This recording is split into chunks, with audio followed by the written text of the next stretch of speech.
تک وہ گھر ابھی بھی موجود ہے، لیکن وہ سب صحیح ہے۔ سبحان۔ تو یہ جو ہے نا اس طرح کی چیزیں یا اس طرح کے معاملات ہوتے ہیں، یہ مسان بہت، اس چیز میں سب سے خطرناک چیز ہے مسان۔ اگر اس کو عامل نہیں سمجھا اور اس کے معاملات کو اور اس کے حالات کو نہیں جانتا تو خود بھی نقصان اٹھا سکتا ہے۔ کیوں کہ یہ عامل پر بھی حملہ کرتا ہے، عامل کے گھر پر بھی حملہ کرتا ہے، اس کی خاص بات ہے یہ۔ اللہ تعالیٰ بس سب کو محفوظ رکھے ان بلاؤں سے۔ ایک سائل ہے، ان کا سوال ہے، کہتے ہیں کہ نام جو ہے وہاج ہے، والدہ کا نام آمنہ، بچے کی عمر 3 سال ہے، کہتے ہیں کہ میرا بیٹا جو ہے وہ سنتا بھی ہے، دیکھتا بھی ہے، لیکن صرف امی ابو کے علاوہ کچھ نہیں بولتا، کیا اس کا علاج ممکن ہے، اور اگر ہے تو کیا ہے؟ بچہ کتنا بڑا ہے؟ 3 سال۔ ہاں، تو اس 3 سال کے بچہ جو ہے ابھی گروتھ ہے اس کی، تو ابھی علاج ہو سکتا ہے اس کا بچے کو، لیکن یہ ہے کہ یہ جو ہیں یہ روزانہ سورہ رحمان،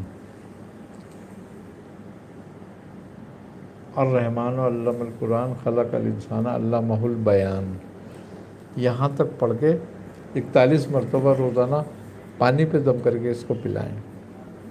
باقی یہ ہے کہ اگر یہ یہیں کہیں رہتے ہیں کراچی میں تو خانقاہ سے رجوع کریں تو کچھ نقش وغیرہ ان کو بھیج دیں گے اس کے لیے۔ اسی طرح ایک سائل ہیں، کہتے ہیں کہ گردے میں تکلیف ہے اور پیشاب میں جلن ہوتی ہے، کوئی علاج جو ہے وہ تجویز فرمائیں۔ یہ ہے کہ ویسے تو اس کا ان کو چاہیے کہ باقاعدہ علاج کریں گردے کا، کیونکہ یہ ٹوٹکوں سے نہیں ہوتا۔ ویسے یہ ہے کہ وقت ریلیف کے لیے یہ کام یہ کریں کہ آدھی چمچی چائے کی، کھانے کا سوڈا، 1 کپ دودھ اور 3 کپ پانی میں ملا کر اس کو خوب پھینٹ کر اور صبح نہار منہ پئیں، اور خربوزے کو چھلکے سمیت کھائیں، تو انشاءاللہ تعالیٰ اس سے کافی افاقہ ہو جائے گا۔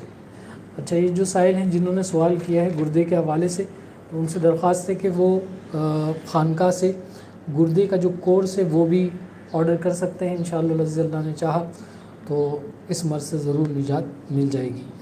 اسی طرح ایک سائل ہیں، کہتے ہیں کہ کانوں میں سرسراہٹ رہتی ہے اور عجیب و غریب قسم کی آوازیں آتی ہیں، کوئی علاج ارشاد فرمائیں۔